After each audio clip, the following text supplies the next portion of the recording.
رمضان يا خير الشهور يا فضل رحمن غفور. Assalamu alaikum wa rahmatullahi wa barakatuhu. Ashhadu an la ilaha illallah wahdahu la sharika lahu wa ashhadu anna Muhammadan abduhu wa rasuluhu. Amma ba'du fa'uzu billahi minash shaitanir rajim. Bismillahirrahmanirrahim. Inshallah, today I intend to present before you the real story of Hazrat Yunus alayhi salam, Prophet Jonah, as is mentioned in the Holy Quran. Regarding Hazrat Yunus alayhi salam, there is this verse of the Holy Quran from chapter 37 verse 140. Allah Ta'ala says, "And surely Yunus also was one of the messengers." And then in a hadith, Rasulullah sallallahu alaihi wasallam said, "Nineveh was home to the righteous servant of God, Yunus son of Matta. He was my brother, for he was a prophet of Allah, and I am also a prophet of Allah." With this short background, now let's delve into the story of Prophet Yunus alayhi salam. Today, you will learn about a truly remarkable prophet of Allah who was swallowed by a mighty whale but managed to survive. After suffering through many difficulties, he successfully preached to a city of more than 100,000 people, all of whom accepted him and his message and repented in front of Allah the Almighty for their sins. The story I am now going to share with you today is of Hazrat Yunus alayhi salam, a mighty prophet of Allah who was born roughly 2800 years ago in the ancient kingdom of Israel in a small town called Geth Hefer. We are told that Hazrat Yunus alayhi salam was born when the land of Israel had been divided into two, the northern kingdom and the southern kingdom. The northern kingdom was called the kingdom of Israel, while the southern kingdom was called the kingdom of Judea. The northern kingdom of Israel was mighty and significant, and because of these two reasons, it had many enemies.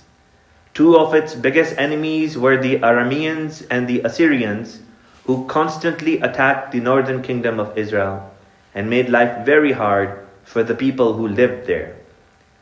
But you see, it was not always like this. The land of Israel was once very peaceful, and the people enjoyed worshipping and serving Allah the Almighty. Many great and mighty prophets of Allah and kings appeared among them. But over time, the people of Israel started to worship idols besides Allah, the one true God, and they also became spiritually and morally corrupt. Allah sent many prophets to bring these people back to the right path, but they continued to reject His messengers and were ultimately punished by Allah in many ways. One of the ways in which Allah punished them for their disobedience was being constantly attacked and suffering horrific injuries at the hands of their enemies. The Arameans saw that the northern kingdom of Israel was weak and under constant attack by its enemies. So they decided to attack and capture some of the areas for themselves. They also wanted a piece of this pie. At the same time, the king of Israel named Jehu made secret agreements with the Assyrian king and accepted his rule and protection. This arrangement could not have been easy for the king of Israel to accept. He would have had to pay the Assyrian king large amounts of gold and money in order to make this agreement. Little by little, the wealthy nation of Israel began to lose its riches and become poorer and poorer, and the people began to suffer. The people had been used to being rich and powerful, and now suddenly some of their land had been invaded by the Arameans. The king had given large sums of money and gold to the Assyrians to pay for their protection without their knowledge, meaning without the knowledge of the Israelites. It was indeed a low point for the people of Israel, and they suffered tremendously during this rather very harsh period. Sadly, for some time the people of Israel had been worshipping a false god called Baal, introduced to them by their queen Jezebel. Many years ago, Israel had been ruled by a king named Ahab, who, despite the warning from God to not marry outside his religion, disobeyed Allah and married a woman who was an idol worshipper. Consequently, the people of Israel paid the ultimate price of Ahab's disobedience to Allah by being led astray by their queen. This queen was fierce and hated that the Israelites worshipped one true God. She came up with an evil plan to first turn the king against Allah, and then slowly through the king, she used her influence and power over the people, and eventually they also began to worship idols. Worshipping anyone or anything besides Allah is called shirk. The biggest sin in the eyes of Allah, which is punishable by Him, is shirk. This incident in history teaches us the importance of marrying within one's religious community, so that the community of believers is not led astray and remains ever stronger in their faith.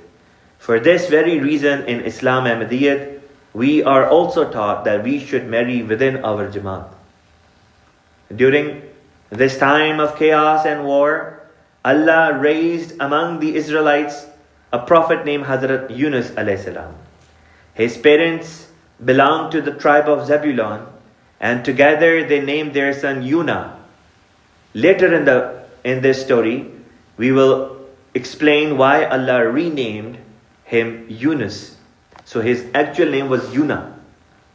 Father of Prophet Yunus alayhi salam named Matta, and he raised his son with the best of morals and values, as all fathers should. When Hazrat Yunus was a young boy, there was another prophet of Allah named Hazrat Ilyas alayhi salam, who took him under his wing and became his mentor and teacher. One can easily see that from very early on in his life, Hazrat Yunus was surrounded and raised in the very best company of men. He was guided by prophets and men who were most dear to Allah the Almighty, who left a remarkable impression on the heart of young Yunus alayhi salam. With time, Hazrat Yunus became a young man, and then one blessed day, his parents arranged for him to get married. Hazrat Yunus alayhi salam continued to worship Allah Almighty and never worshipped any idols. He would try to convince his fellow Israelites to stop worshipping idols and accept the one true God, but yet again they refused to listen to him. Hazrat Yunus alayhi salam had by now become an old man. Throughout his life, he had continued preaching the message of one true God. Allah the Almighty tells us in the Holy Quran that the people of Israel were dear to Allah. So even though they committed sins against Him and His messengers, Allah, the most caring and most forgiving, would send His messengers to them so that they may still ask forgiveness and be saved from the hellfire. This time was no different. Allah the Almighty sent Hazrat Yunus alayhi salam on a special mission for the sake of Israel's redemption, which led him into the heart of the enemy's kingdom. You see, the biggest threat that the Israelites were facing was from the kingdom of Assyria, which had up to this point made several thousand Israelites its slaves. Even the king of Israel feared the Assyrians. The Assyrian king would torture the prisoners that his armies would capture after a battle. Many of the captives were hung in cages, while others were skinned alive.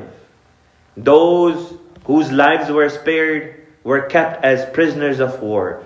At one point, there were thousands of such prisoners of war suffering barbaric agony at the hands of the Assyrians. Every night, these prisoners would cry and pray to Allah to deliver them from the life of slavery and humiliation, Allah heard their prayers and sent Hazrat Yunus alayhi salam for their liberation. Unfortunately, even though the Assyrians ruled much of northern Israel, they also had their fair share of problems. As their power and strength grew, their neighbors in each direction began to attack them. The Assyrian people began to protest against their leaders, which in turn led to the fall of their rulers. One by one, the Assyrian kings were attacked by their people. Plague, which is a deadly disease, broke out in their cities, spreading from one city to another, killing thousands of people. This went on for 50 long years.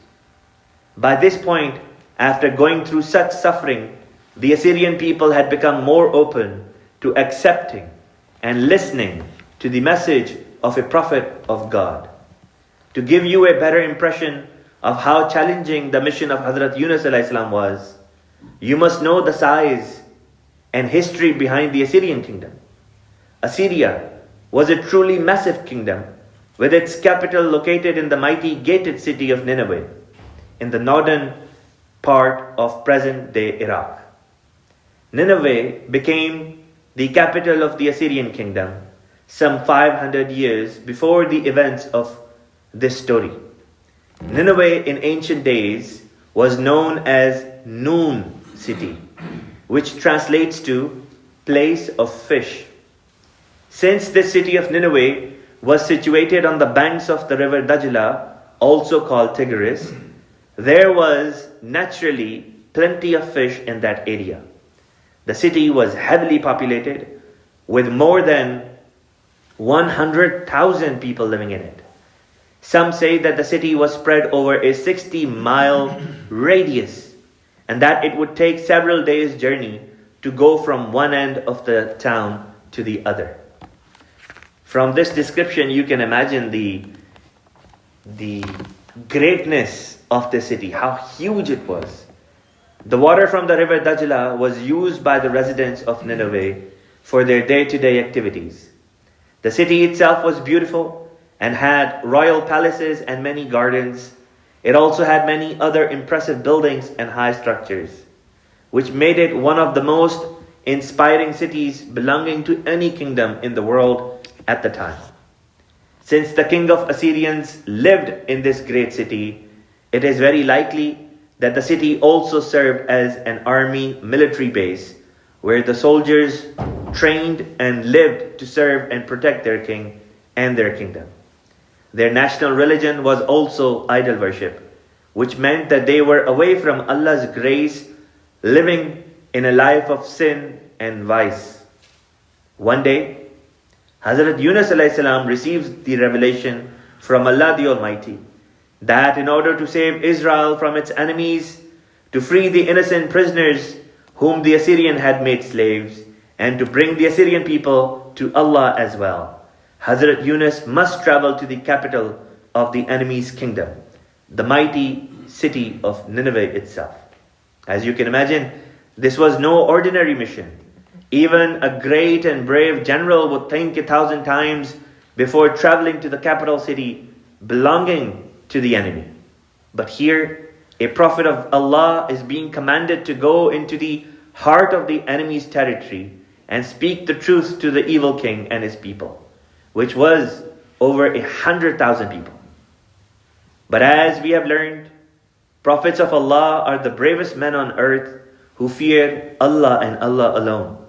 Hazrat Yunus alayhi salam left for the city of Nineveh right away without any hesitation to preach the beautiful message of the oneness of Allah.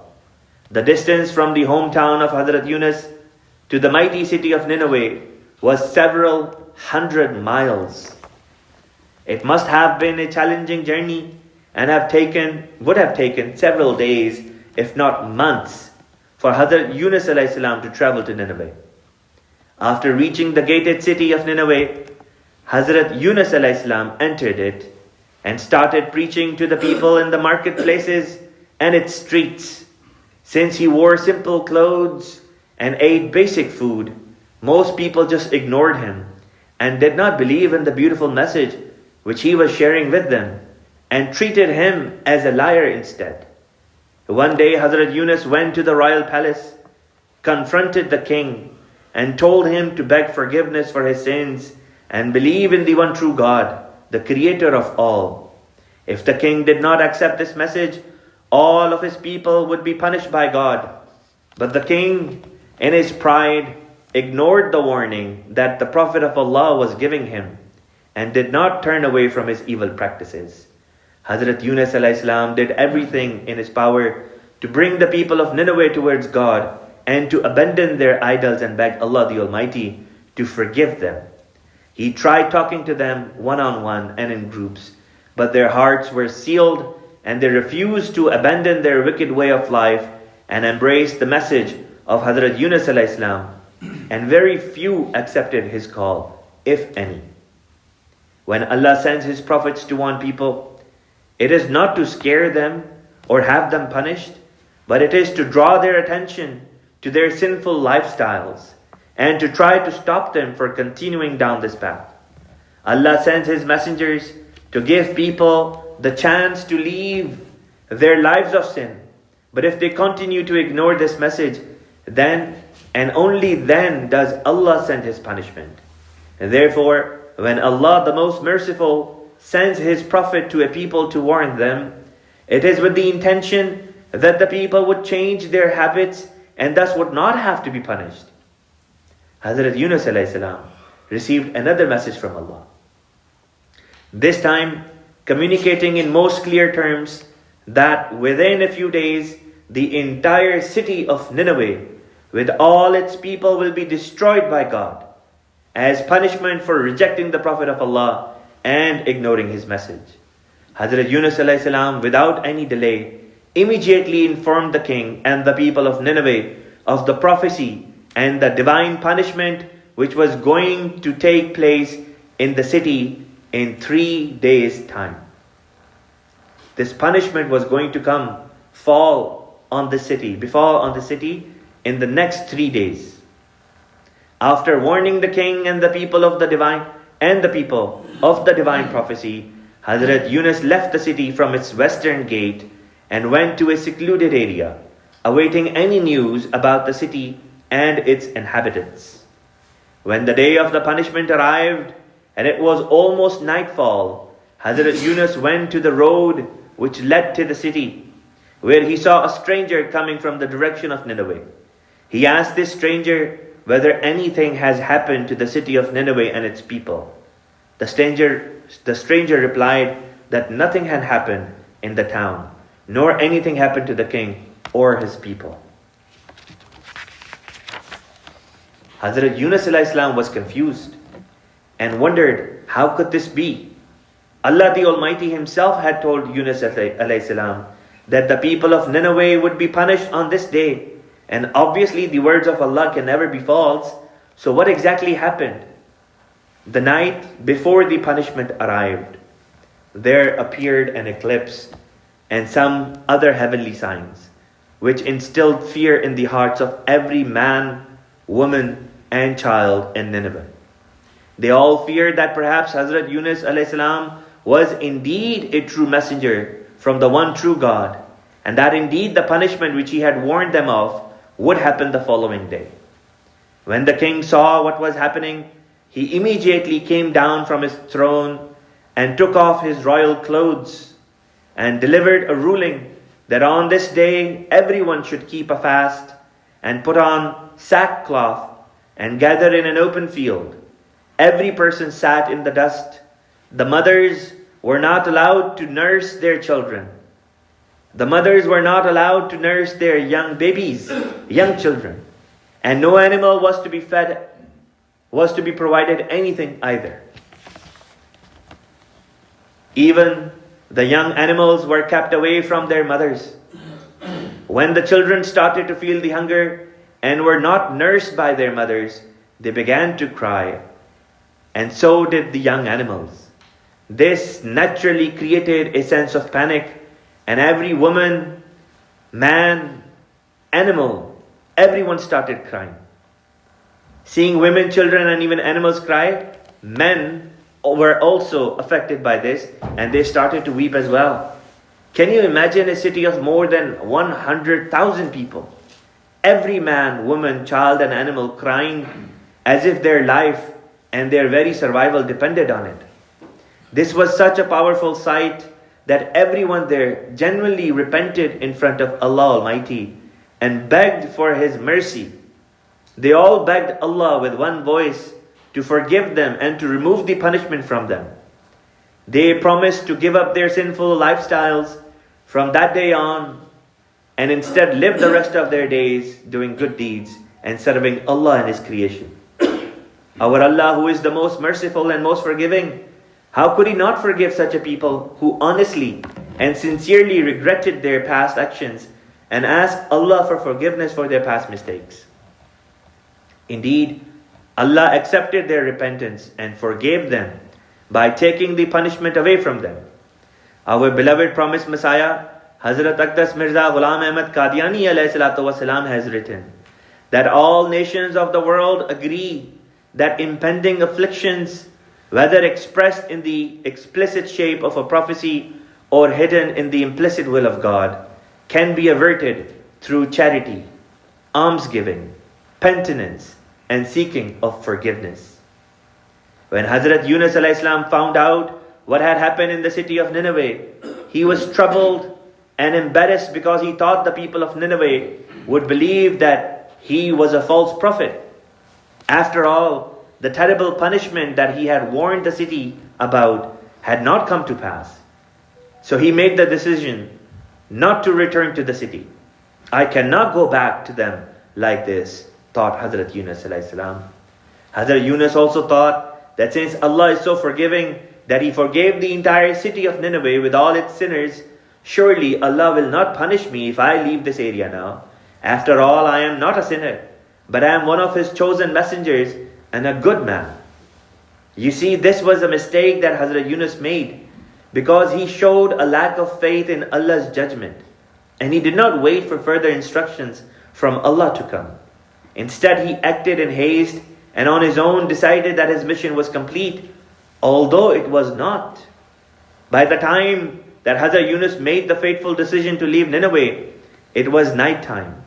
Hazrat Yunus went to the shore of the river Dajla and saw a boat which was about to leave the port. The boat was already full of passengers and their luggage. Hazrat Yunus ran to catch the boat and managed to get on it. He was the last person to get on this boat, and as soon as he got on it, the boat left the port. It was a small boat that could barely carry the weight of all the passengers and their luggage, and as soon as the boat reached deep waters, a vast storm started, and the weather became dangerous, and the river became even more powerful. There were terrible waves which began to rock the boat. The boat was too far off from the land and could not return to the shore. The people on the boat, besides Hazrat Yunus alayhi salam, were all idol worshippers. As soon as they saw that the boat was now in danger of sinking, they started to pray to their false gods. But the waves in the sea became even more powerful and fierce and rocked the boat back and forth violently. The idol worshipping passengers feared that they would all drown, and they began to draw their luggage overboard.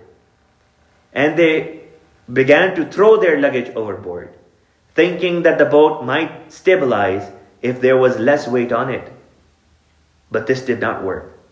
At last they decided that in order to save everyone's life, they must draw lots, which means that they would all put their names in a hat, and someone would then pull out a name, and whoever's name was pulled would be thrown in the water as a sacrifice to please their idols. Because someone was on this boat who did not belong there, and his presence had angered their God. They all asked Hazrat Yunus, who was an elder amongst them and seemed like a righteous man to them, to draw the lot. Lo and behold, when Hazrat Yunus drew the lot, his own name came up. The people of the boat did not want to throw Hazrat Yunus overboard because they knew that Hazrat Yunus was a good man. But Hazrat Yunus knew what was happening. You see, Hazrat Yunus had left without Allah's permission. And this terrible journey was all happening to teach Hazrat Yunus a fundamental lesson, the most important lesson of his life indeed, which is that we should always put our trust in Allah and follow His instructions and commandments and never doubt His actions. Now let us turn to the events that were happening on the boat. Hazrat Yunus alayhi salam explained to the people that this terrible storm was happening to punish him, because he is the one who left the city of Nineveh without the permission of Allah and without having completed his mission. He told the people on the boat to throw him in the sea if they wanted to survive. Reluctantly they agreed and threw Hazrat Yunus overboard. As soon as they threw him, the waters calmed down and the boat stopped shaking. And within a few minutes, the boat was out of sight, sailing towards its destination. It was a dark and a cold night, and suddenly a huge whale came out of the water and grabbed hold of the feet of Hazrat Yunus in its mouth and then swallowed him whole. Allah the Almighty tells us that He taught Hazrat Yunus alayhi salam a specific prayer which he prayed to Allah from inside the belly of the fish. There is no God but you. You are holy. I was indeed of the wrongdoers. La ilaha illa anta subhanaka inni kuntu minadh dhalimin. Soon after making this prayer, Hazrat Yunus alayhi salam became unconscious. Allah heard the prayer of Hazrat Yunus alayhi salam and accepted it. Allah said, "So we heard his prayer and delivered him from the distress, and thus do we deliver the believers." Allah the Almighty also said that had he not been of those who glorify God, meaning if Hazrat Yunus had not been of those who glorify God, he would have surely remained in the belly of the whale till the day of judgment. This means that if Hazrat Yunus had not already been a worshipper of Allah, Allah would not have saved him, and the whale would have killed Hazrat Yunus by eventually swallowing him entirely, and no one would have been able to save him. The lesson for all of us is that we should remember and worship Allah not just when we are in trouble, but also when everything in our lives is going well. When we remember and worship our Allah during the happy times, He remembers us and comes to our help in our difficult times. Just like the blessed example of Hazrat Yunus alayhi salam, who used to remember and worship Allah when everything in his life was going well, by the same principle, when he suffered life-threatening events such as being swallowed alive by a whale, Allah answered his prayer and saved him from almost certain death from inside the belly of a whale. You must be wondering, how did Allah save Hazrat Yunus from the belly of the whale? Well, Hazrat Yunus had been inside the belly of the whale for merely a few minutes at most, when Allah the Almighty directed the whale to go to the shore and vomit Hazrat Yunus out. The river shore where the whale ejected Hazrat Yunus was deserted, and he lay there unconscious with no one to help him. Allah caused a gourd plant to grow next to Hazrat Yunus alayhi salam. Gourd plant is basically kaddu. And he took refuge under it when he regained consciousness. And he took refuge under it until he regained consciousness. Hazrat Yunus was in a highly life-threatening condition for the next 3 days, as he had undergone such an immense physical shock to his body. It would not be wrong to say that he was in a very critical condition for the next 3 days. You know how we say XYZ person met an accident, or their health condition would deteriorate to an extent where they were in ICU for 3 days? This is the situation. When the sun rose the following day, the shade from the gourd plant protected the skin of Hazrat Yunus, which had been badly burnt by the acids naturally found in the belly of the whale. He was indeed very ill, but Allah helped him get better by providing the plant's fruit, which served not only as a medicine, but also as a source of food for him as well. After the first 3 days had passed, Hazrat Yunus started to feel much better, but it took some time for him to recover and regain his strength fully. As Hazrat Yunus alayhi salam was resting under the shade of the gourd plant, an insect attacked the plant and the plant weakened and died. Up until this point, the leaves of the plant had protected the damaged skin of Hazrat Yunus from the heat of the sun. But now the plant was gone. Whatever was protecting him from the UV rays was now gone. His skin began to suffer and burn from the heat of the sun. Hazrat Yunus became sad. But immediately Allah spoke to him and said to him through a revelation that you are saddened by the withering away of a plant that you did not even sow or water it or even care for it? How can I then let a city of 100,000 people be destroyed when they were repenting and a significant number of its inhabitants did not even take part in the sins of their nation? Hazrat Yunus alayhi salam now understood that Allah Almighty, who forgave him when he abandoned his mission and saved him from the belly of the whale when he prayed to him, would also forgive and save a city of more than 100,000 people when they also prayed to Allah with sincerity and open hearts. After Hazrat Yunus had recovered, Allah sent him back to the city of Nineveh, whose people had also been searching for him. When Hazrat Yunus returned to the city, the people were delighted, and the entire city celebrated and welcomed him. They all accepted Hazrat Yunus as a true and mighty prophet and messenger of Allah. They indeed became his people, and he became one of their own. They all promised to follow him in doing good deeds.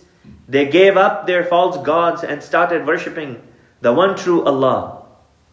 Allah the Almighty says in the Holy Quran, and they all believed, so we permitted them to enjoy life for a long while. Do you remember that I promised to tell you why Allah gave the name Yunus to his prophet at the beginning of this story? According to the promised Messiah alayhi salam, even though Hazrat Yunus had become unhappy when Allah had saved the people of Nineveh from a great punishment, he had finally learned an important lesson about his lack of faith in the commandments of Allah the Almighty. Hazrat Yunus was rewarded by Allah, who saved him from dying in the whale's belly and granted him great success after a long period of suffering. It was for this reason that Allah renamed him Yunus. In other words, Yunus means one who is granted hope and success after being distressed and unhappy. The people of Nineveh were the only ones in the entire city who accepted the Prophet of Allah sent to them. These were the only people that accepted Hazrat Yunus, and as a result, Allah saved their city from a painful punishment. And this thing has never happened in the history of prophets of Allah, that a prophet came and his entire nation accepted him. It did not even happen with Holy Prophet. Many people rejected him. To this day, majority of the world has still not accepted him. The only prophet in the history of the prophets who was accepted 100% by its people is Hazrat Yunus alayhi salatu wasalam. So soon after returning to Nineveh, Hazrat Yunus sent a message to the king of Israel at the time, whose name was Jeroboam II, that the Assyrians were no longer the enemy of Israel and wanted to live in peace with the people of Israel. Therefore, if the people of Israel truly repented and worshipped Allah alone and not the false god Baal, now was indeed the time for the king to be brave and assemble his army, fight the Arameans, and win back the land that had been stolen from them. The king of Israel spoke to his people. The king of Israel spoke to his people and encouraged them to fight against their enemy. The people of Israel listened to their king and fought an important battle against the mighty army of Arameans and eventually won. This is how Allah redeemed the people of Israel once more, and in the process also saved the city of Nineveh. The people of Israel once again started to worship Allah alone. Hazrat Yunus remained among the people of Nineveh for another 30 or so years until his death. After completing his mission, Hazrat Yunus went on to perform the Hajj in Makkah. The Holy Prophet Muhammad sallallahu alaihi wasallam was shown in a vision that Hazrat Yunus came to perform the Hajj riding on a young red camel. Hazrat Yunus alayhi salam died when he was approximately 120 years old. He is buried where the ruins of the city Nineveh still stand to this day. Hazrat Yunus is mentioned in 6 different chapters of the Holy Quran. In 4 of these chapters, Allah calls him by his name Yunus, while in one verse he is called Dhun Nun. And in another verse, Allah refers to him as Sahib al-Hut, man of the fish. Do you remember that the old name for the city of Nineveh was Noon? Because Noon means fish, and there was a lot of fish in the river Dajla around this great city. So when Allah calls Hazrat Yunus alayhi salam Dhun Noon, the one from Noon, he is referring to both the fact that Hazrat Yunus was sent to the city called Noon, and the fact that it was Hazrat Yunus who was swallowed alive by a whale. Hazrat Yunus alayhi salam, after fulfilling his mission, did not go back to Israel and live among his people. Rather, he fully embraced the people of Nineveh and chose to remain and live among them. These stories of the prophets which are mentioned in the Holy Quran are not just stories of the past, but they also serve as prophecies. And we can see that when Holy Prophet ﷺ eventually conquered the city of Mecca, now he had the option to either move back to Mecca or go back to the very people who had embraced him in Medina. And he chose to move back to the people, or go back with the people of Medina who had embraced him in his time of difficulty. And in this way, we can see similarity of Holy Prophet Muhammad sallallahu alaihi wasallam with Hazrat Yunus alayhi salatu wasalam. Wa akhiru da'wana alhamdulillahi rabbil alamin. Muhammadur Rasulullah.